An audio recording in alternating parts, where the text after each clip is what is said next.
welcome to the Questionnaires podcast, where each week we source the best questions from Yahoo Answers and attempt to provide the best advice from... Why is it easier to eat nothing than to eat less? 2. Why do people say tuna fish when they don't say beef mammal or chicken bird? We're here to prove that every question deserves an answer. Joining me this week, as always, is Marcus. Hello, Tom. And Damien. Hello, Tom Human. That was a very relevant question, Marcus, considering before we started, I was smashing down a packet of Harvest Snaps and I could not stop eating it.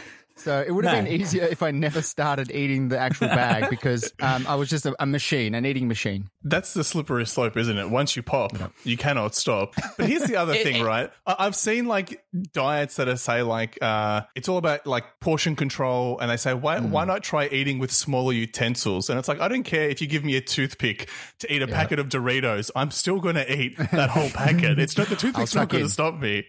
Yeah. I got 2 points, all right? Firstly, once you pop a salty thing, you can't stop. Look, we got to get that out there, okay? Yeah. It's the salty chips that I just can't stop. That's once you start opening the packet, I get to the bottom of the packet. There's no like halfway stop, because even if I do this with my partner, I'll eat like a couple of chips with her, like corn chips, and we put it away. Literally 20 minutes later, I'll go back and grab that packet of chips and I'll finish it. I'm like, you've unleashed the beast. Look, no one is having this conversation about plain celery, saying, I can't just bite into one stick and not finish the whole bunch of celery. I'm going to finish it. Yeah, the carrots are like, once you open the bag of carrots, that's it. They're more The other thing I want rich. to, they're more nutritious. I get more vision out of this too, bruv. Now, the other thing I wanted to say was, with desserts, specifically ice cream, like you get like a tub of ice cream and you scoop it out with a tablespoon. Yeah, usually you want to get all the ice cream into your bowl. Or an ice cream scooper, yeah, sure. Yeah, or an ice cream scooper. But for argument's sake, let's say a tablespoon. Than you, Marcus. Look, let's say you don't have let's say you don't have an ice cream scooper. Yeah. So, if you guys want to give me a housewarming gift, an ice cream scooper will be nice. I just use my hands like a claw, like scoop it out.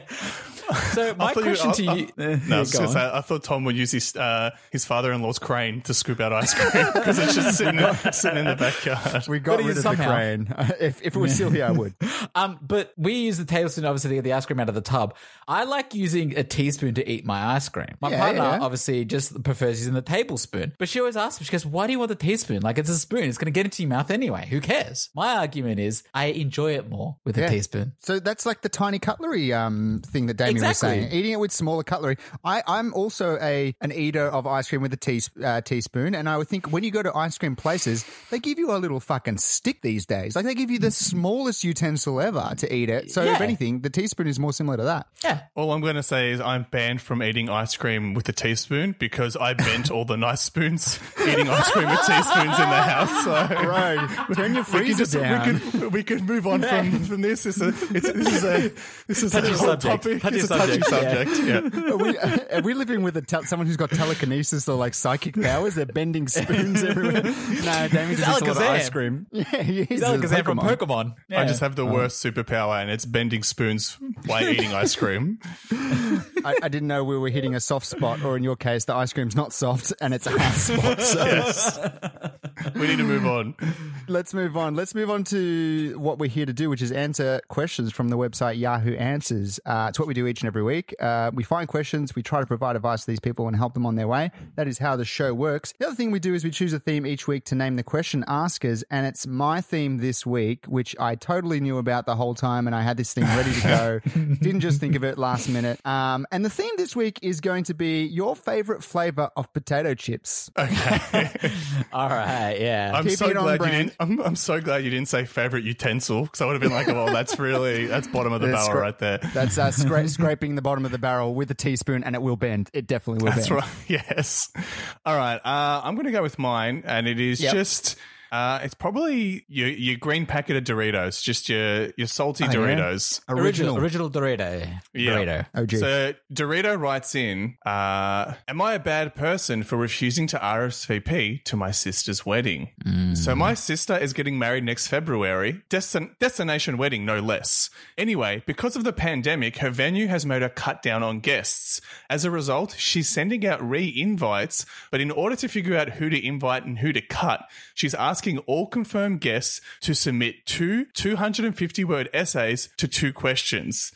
The gist is that they'll use these essays to choose who can come based on people's enthusiasm. People who don't write essays at all will be automatically disqualified. Whoa. Yeah, I know this sounds insane, but I'm living in it. The questions are, why do you still want to celebrate this day with us? And what will attending our wedding mean to you? So she's blatantly looking for people to kiss her ass. Anyway, I told her in advance I'm not doing it. This has really rubbed her and my parents the wrong way. She said that to keep things fair, if I don't fill out the RSVP correctly, I won't be saved a spot. I said that's fine with me. Is this right, Doritos? I am. What the fuck? This is appalling. This is appalling. This is absolutely horrendous. I am a family member of the bride, and if you want me to write an essay, you can go get fucked. Like, this is where I want to pick a bone with this thing. She's like, to keep it fair, you have to also write the essay. Who's gonna know? You. Yes. Well, that's a very good point. Yeah. So the only person's gonna know is you. So fuck you. I do think because everybody has to write an essay to attend this wedding, the people who do attend, it's going to feel less like a wedding and more like a school, like a class in school, because people are going to be like, well, what did you write in your essay? Oh, damn, that was a good answer. Like, everyone's just going to be comparing notes on what they wrote in their essays. They devise a seating plan based on the bell curve of the best answers on the list. The worst answers. The dumbasses are sitting on one side, the smart kids are sitting on the other. It's just too, you know what? It's not everyone tests well. That's the other thing as well. Like, academically minded people would probably do well because they could eloquently put into words how they feel about this person. But, you know, someone who's not so, you know, crafty with their words would struggle. How would you feel if, like, this person said, hey, I've got too many friends. Okay, I want you to write an essay about how much you love me. That's essentially what she's doing here. Yeah. Like I would be offended as a guest to write this because it's like, look, why do I want to go to a wedding? Because I really like you as a person and I want to be there. Like that'll be a fun time. But I don't. Why do you need this message? Why do you need this essay? What this person is doing is she has got the problem of not being able to. She has to cut down her list, right? It is her problem, but she has just flipped it and she's suddenly made it everyone else's problem to be like, yes, that's you so guys true. have to do it. It's like, what? No, look, this sort of doesn't help you. You still need to make the decision, and she just wants to have it under the sort of the guise of like, well, your answer wasn't good enough. Sorry, Grandma. She can't hold a pen. She can't hold a pen to write 250 words, so she's not coming to the wedding. I couldn't read it properly. I just, Grandma, I'm sorry. I don't speak Italian. Can you relax? Grandma's blind. The fact that she wrote a letter was amazing in the first place.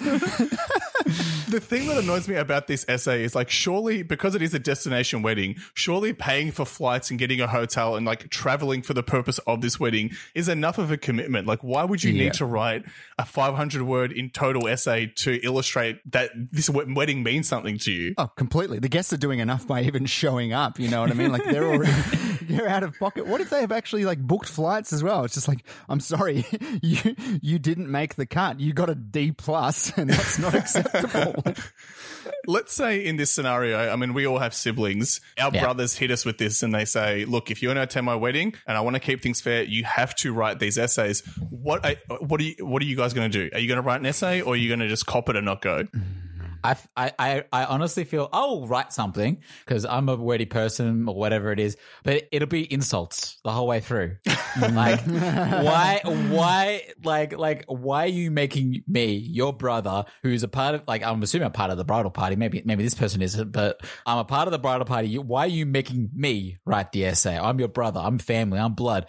This is stupid and a dumb idea. All right. You should at least let me get a free pass. Do you think that family members would have some sort of a handicap, though? I would almost feel like you'd have like a couple of marks ahead of you, a head start. It's sort of like when you perform well on, like, you study something at school, right? You perform well all throughout the year. If you fuck the exam up, if you've done really well, you're still going to get an okay score, and that'll affect your total mark. So if I'm a really important person to my brother, or if it's Marcus or someone else, I would think that I've got enough passings that I've done well enough that I should be like, I just sort of didn't test well, basically. Yeah.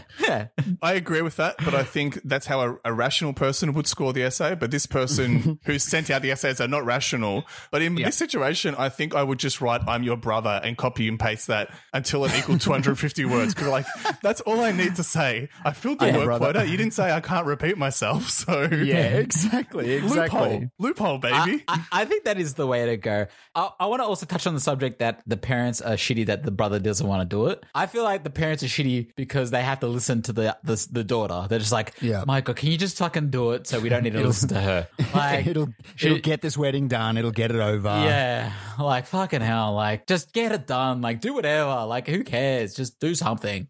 The other thing is she's not taking into account that, maybe people won't be able to make the wedding because of the fact that COVID has happened. People might not be comfortable traveling.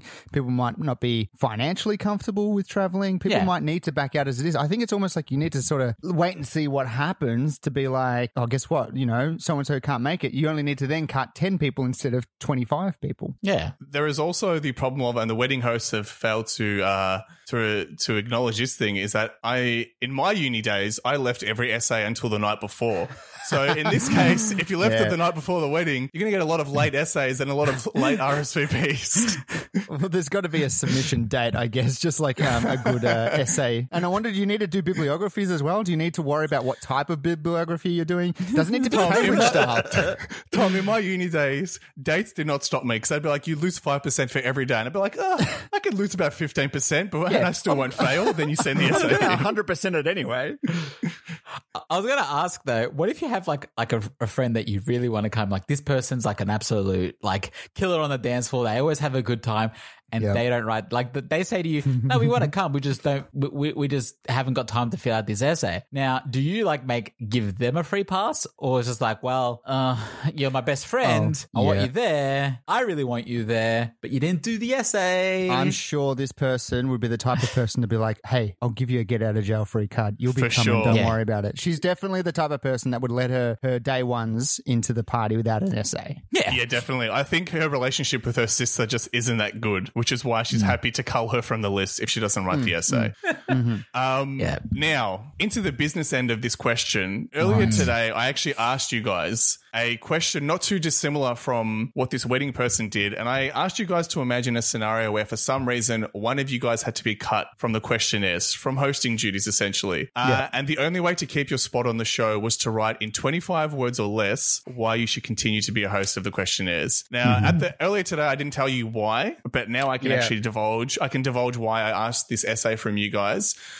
I've actually got hold of some leaked information that on Sunday, the day this podcast comes out, Dan Andrews will be announcing that podcasts can now be done in person, but only with two people. So obviously one of you guys has to go. It's definitely not going to be me. Let's be real. Okay, sure. But, look, we all bring something to the TKH table. I think that's fair to say. I attended uni in the School of Hard Knocks, so I've got the book smarts and the street smarts. Tom, aka the pod father, he's got a wealth of life experience. And Marcus has a PlayStation. So, we all bring something and a clothes horse in the background.